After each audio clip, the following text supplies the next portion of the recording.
साहेब आज काय काय कामानिमित्त आला होता काय? नाही, आज आम्ही काही टेक्निकल बाबी होते त्याचं चर्चा करण्यासाठी आलो होतो सगळे आरोप बरोबर निवडणूक निर्णय अधिकाऱ्याबरोबर की बाबा उद्या शेवटचा दिवस फॉर्म भरायचा. आम्हाला वाटलं होतं की या मैदानामध्ये जेवढे उमेदवार असतील त्या सगळ्यांचे उमेदवारी अर्ज स्वीकारले जातील असं आम्हाला वाटत होतं. कसं प्रॅक्टिस असते ते पांढरं जे त्यांनी मारलेले असते त्याच्या आत आले की नगरपालिका निवडणुकीमध्ये तसं झालेलं आहे. म्हणून मी सर्व आरोने विचारलो. आरोने सांगितलं नाही तसं काय होणार नाही. आमच्या चेंबरमध्ये जे येतील निवडणूक निर्णय अधिकाऱ्याच्या 3च्या आत जे येतील त्यांच्या सगळ्यांचा फॉर्म स्वीकारू किती काय वेळ लागेल म्हणून सांगितलं. एकावन्न फॉर्म्युला ठरलेला आहे. तर किती म्हणजे अल्पसंख्याक समाजाला किती जागा देण्यात आल्या काय ठरलेलं आहे? नाही ते सगळं शिवसेनेकडून. आमचं ठरलेलं आहे. आमचं शिवसेनेकडनं राष्ट्रवादी आता कसं काय कंबाईन झालं आम्ही शिवसेना आणि राष्ट्रवादी. असं शिवसेनेकडनं एवढं अल्पसंख्याकाला राष्ट्रवादी असं नाही.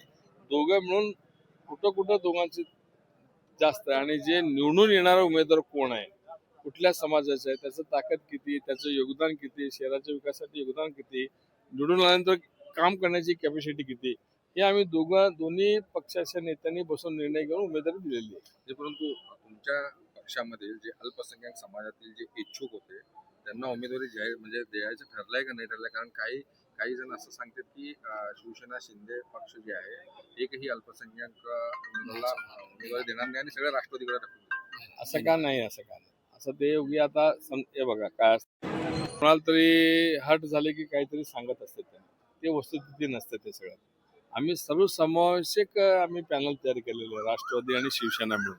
त्यामुळे सगळ्या समाजाच्या सगळ्या धर्माच्या सगळ्या जातीच्या लोकांना आम्ही प्रतिनिधित्व दिलेलं आहे आणि निश्चितपणे आम्ही ज्या समाजात ज्यांचं कार्य चांगलं आहे ज्यांचं वजन चांगलं आहे सामाजिक कार्य आहे ते बघून आम्ही उमेदवारी दिलेली आहे. राज्यात जे आहे सत्तेमध्ये महायुतीमध्ये बीजेपी राष्ट्रवादी आणि शिवसेना असे 3 पक्ष आहेत. म्हणजे सोलापुरात शिवसेना आणि राष्ट्रवादी दोघांनी केलेले आहे. तर काय म्हणजे भाजपकडनं जे आहे सन्मानाची वागणूक मिळत नव्हती सन्मानाचं निमंत्रण मिळत नव्हतं काय होतं नेमकं? आम्ही भाजपकडे प्रस्ताव दिला होता सुरुवातीला 42 जागेचा. नंतर त्यांनी आमच्या लोकांना बोलवले त्यांनी सांगितले तुम्ही जरा जास्त वाटतं तुम्ही कमी द्या बघा ॲडजस्ट आहे कारण आमच्याकडे इच्छुक भरपूर आहेत त्यामुळे थोडं आपण दोघं म्हणून लढायचं आहे. थोडं तुम्ही मागं पुढं 2 पावलं मागं सगळं चांगलं होईल. मग आमचे अमोल भोसले असतील आमचे सचिन चव्हाण असतील आणि अमर पाटील असतील ते काय गेले ठीक आहे साहेब म्हणलं तुम्हाला जर अडचण असेल तर आम्ही 42 वरनं 30 येतो. मग त्यांनी म्हणले 30 फायनल का नाही परत त्याच्यात जर तुम्हाला अडचण असली तर आम्ही लास्ट शेवट 26 पर्यंत थांबू म्हणून सांगितलं होतं. थांबतो म्हणले त्यांनी नंतर त्यांचं काही निरोप आलं नाही. आता शिवसेनेची आणि राष्ट्रवादीची सत्ता येणार का महापालिकेत आणि महापौर कोणाला होणार शिवसेना? साहेब निवडणूक लढवणं म्हणजे सत्ता आणण्यासाठीच निवडणूक लढवत असते कोणाला दाखवण्यासाठी किंवा काय मिळवण्यासाठी नसते. महापालिकेमध्ये सत्ता बसावं त्या सोलापूरमध्ये जे काही कमतरता आहे आणि सुदैवाने नगर विकास खाता आमचे सेनेकडे आहे अर्थ खाता अजितदादाकडे आहे. दोन्ही जर खाते एकत्र होऊन काम केलं तर इथलं कुठल्याही विकास कामाला निधी कमी पडणार नाही. त्या विचारांनी सगळ्या आम्ही आमच्या लोकांना समजावून सांगितलं त्यांनी त्यांच्या लोकांना समजावून सांगितलं आणि मनच मनही जुळली पॅनलचं गणित जुळलं त्यामुळे इथे झालं. भाजपने अबकी बार 75 पार म्हणलाय तर तुम्ही शिवसेना आणि राष्ट्रवादीने अबकी बार किती पार? अब की बार 500 पार. उमेदवार 102 ते तुमचं काय आहे? त्याला उत्तर तेच आहे अब की बार 500 पार. झालं कळलं का तुम्हाला? असं काय पण म्हणतो मी तुम्ही मान्य करता का? मी 500 पार म्हणलं तुम्ही मान्य करता का? असायला जागा 102 आहेत. साहेब ही युती जी झाली आहे राष्ट्रवादी आणि शिवसेनेची ही सत्तेसाठी झालेली आहे का जनतेसाठी झालेली आहे? जनतेसाठी झालेली आहे. मी सुरुवातीला सांगितलं आम्ही काय कोणाला मिरवण्यासाठी कोणाला मोठं करण्यासाठी केलं नाही. आमच्या या शहराबद्दल प्रेम आहे. आम्ही राहतो या शहरामध्ये 50 वर्षापासून माझं वास्तव आहे. शहरातल्या गल्ली गल्ली चप्पा चप्पा आम्हाला माहित आहे. इथले समस्या काय माहित आहेत. समोरच्या पार्टीला पण ते माहित आहेत. त्यांनी सांगितले की बा आपण एक विकासाच्या दृष्टिकोनातून एकत्र राहिलं तर बरं होईल आणि सुदैवाने दोन्ही जे निधीचं खातं आहे ते आमच्याकडे आहे दोन्हीकडे. त्यामुळे ते निश्चितपणे त्याचा फायदा होईल आणि प्रलंबित असलेले शहरातले कामे किंवा भविष्यातलं जे काम करायचे आहेत शहरातले कामं ते कामं होण्याला सुलभ होईल या दृष्टीने आम्ही दोघे एकत्र आलो. प्रभागातून भरलेले आहेत. आम्ही प्रभाग क्रमांक 6 4 फॉर्म या ठिकाणी भरलेले आहेत. अनुसूचित जातीचे भरलेले आहेत 2, 1 ओपन महिला भरलेले आहेत. एक ओबीसीचा भरलेला आहे आणि माझा स्वतःचा जनरल मधून भरलेला आहे. काल जी युती झाली तर त्याच्यामध्ये तुम्हाला म्हणजे जे नवीन कार्यकर्ते येणार आहेत त्यांचा कसा विचार केला जाणार आहे?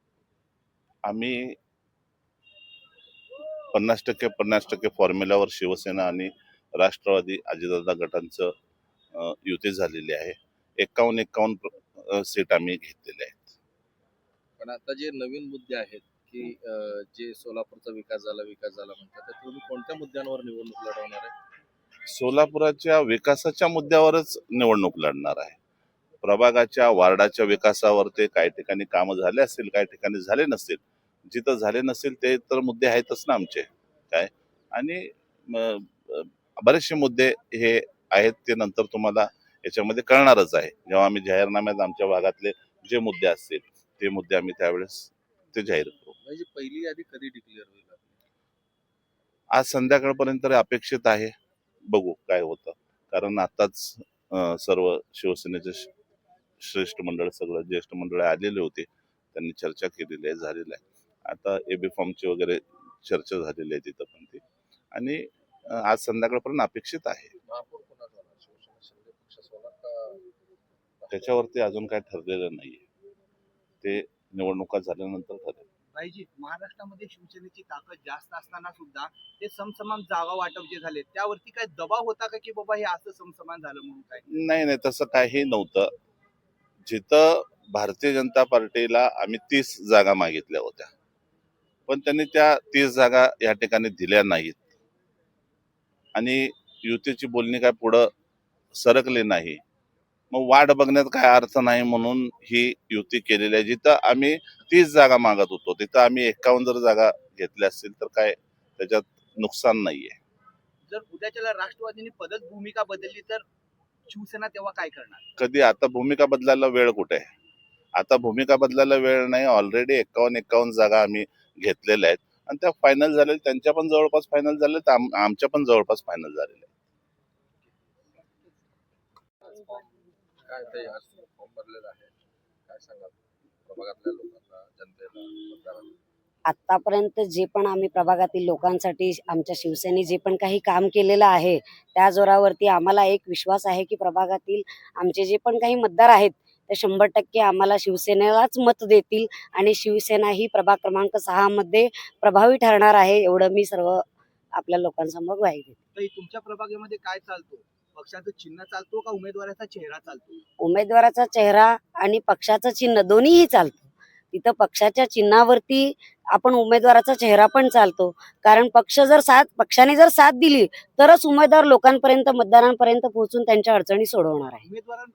विरोधकांपेक्षा आपणच कसे श्रेष्ठ आहात ते कसे सांगता? कारण महाराष्ट्राचे लाडके उपमुख्यमंत्री एकनाथभाई शिंदे यांनी जी लाडकी बहीण योजना आणलेली आहे त्या लाडकी बहीण योजनेच्या जोरावरती शिवसेना पक्षच प्रभावी ठरणार आहे. लाडकी बहीण योजना ही अजित पवार गटाने पण आणलेली आहे. त्यांनी असा दावा करताय. तुम्ही हा दावा कसा करून काढता? मला समजलं नाही. अजित पवारांच्या राष्ट्रवादीने लाडकी बहीण योजना आणलेली आहे असा त्यांनी हा दावा केलेला आहे. तो दावा तुम्ही कसा करून काढता? आता ते संपूर्ण महाराष्ट्राला माहिती आहे की लाडकी बहीण योजना कोणी आणली आहे. ते कोणीही दावा करतील किंवा न करतील त्याच्याशी आम्हाला काही हे नाहीये. आम्हाला माहिती आहे, आम्ही पूर्ण युतीमध्येच आहोत आणि आमच्या प्रभागापुरतं जर बोलायचं झालं तर आमचे मनोजभाईजी शेजवाळ आहेत, आज 3 टर्म तिथले नगरसेवक आहेत. त्यामुळे शिवसेना हाच तिथल्या लोकांचा प्रमुख पक्ष आहे. प्रभाग क्रमांक 6 आणि माझे नाव अनिता गवळी, शिवसेनेकडून इच्छुक आहे. शिवसेनेचं काम करते, जवळजवळ आता 4-5 वर्ष झालं आहे. तर आपल्या माध्यमातून आपण महिलांसाठी महिलांचे फॉर्म भरणं, महिलांच्या सर्व बचत गटांच्या महिलांना काम देणे, म्हणजे उद्योग देणं, हे सर्व कामं आमच्या इकडं प्रभागामध्ये चालू असतात. आपण आता उमेदवारीचा अर्ज भरलाय, समजा जर तुम्हाला नाही मिळालं तिकीट तर तुम्ही काय करणार? मला तिकीट नाही मिळालं तर मी पाहिजेंचं काम करणार, म्हणजे शेवटी तुम्ही शिवसेनेचंच काम करणार.